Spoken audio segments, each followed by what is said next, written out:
Hello, welcome to my channel. For this scarf, I use a mix with 100% acrylic and a wool yarn, and I use 3 color of yarn, and we will make this type of yarn, this color, and I use 5.0 mm crochet hook. This is fast and easy to make. You will just need to repeat these stitches for 11 rounds. So let's go ahead and make the tutorial. First, we will do a slip knot, and then chain of 96.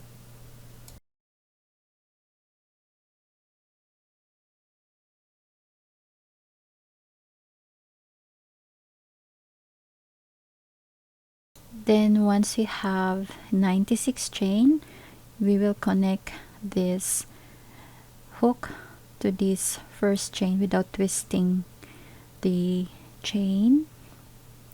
Insert right here and make a slip stitch, and then chain of 3. Okay, and then double crochet in the next chain right here on the upper loop, on the top loop. Okay, here with the tail double crochet. So we chain 3 is considered as a double crochet, so we have the second, and then this one is the third, and then fourth double crochet. But before you end the double crochet on the fourth, we will then insert the other color and slip stitch this color. Okay, and then hold this tail like this, and then start another double crochet in the next chain. This is 1 double crochet. Okay, so 1 2 3 4, and then in the next chain double crochet, in the next 3, and then in the fourth double crochet, and then we will change the color. Okay, so you will just need to repeat until to the end of the row or the end of the round. Double crochet 2, double crochet 3, and then double crochet 4th, and then change the color. So just repeat this stitch and let's meet to the end of the round. At the end of the round, I'm doing my last double crochet, the fourth one, and then slip stitch the other color. This correspond color to the next round, and then slip stitch on the first chain, and then chain of 3. Chain of 3 is considered as our first double crochet, then double crochet in the second here, right here, and make sure you will also do the stitch on the other color, on our second color, right, the blue one,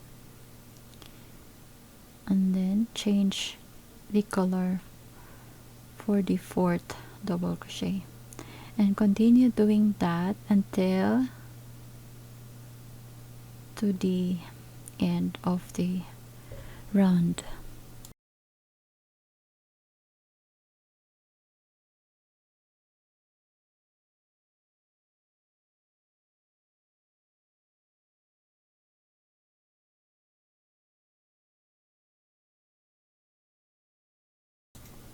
at the end of the round, doing the last fourth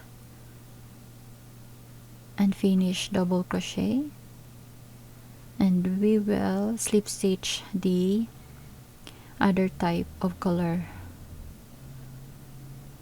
Okay, I'm using white color and slip stitch to end the fourth double crochet, and then slip stitch on this first chain. Remember, we have chain of 3. Slip stitch on the third chain on the top here.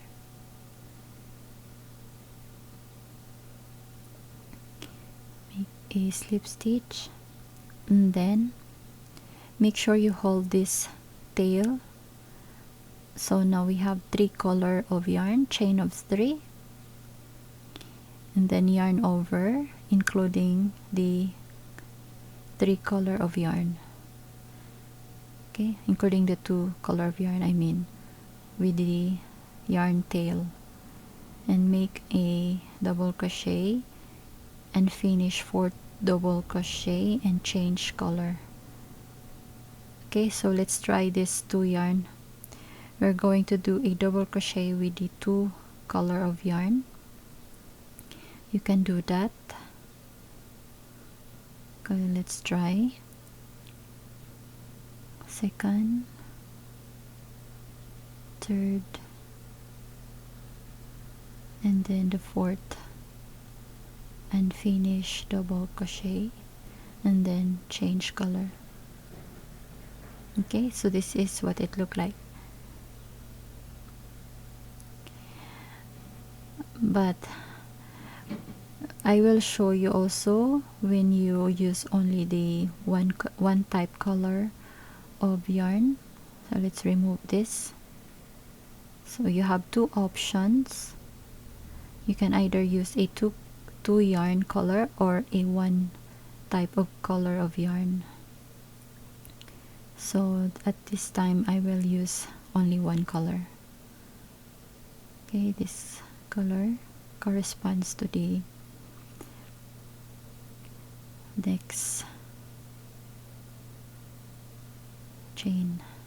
Okay, you can decide if you use 2 type of yarn or only 1 color type of yarn. So continue doing this until to the end of the round.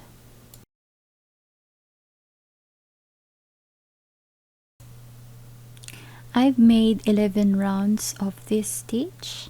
At the end of your 11 round, after you do the slip stitch, chain 1. Okay, and then single crochet in the next chain.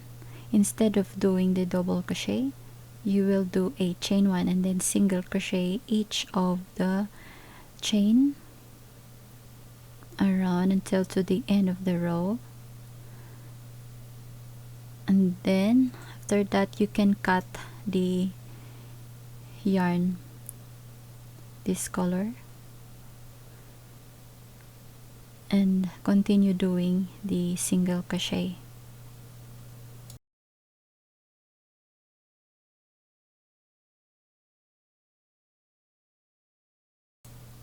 At the end of the round, slip stitch on that first chain,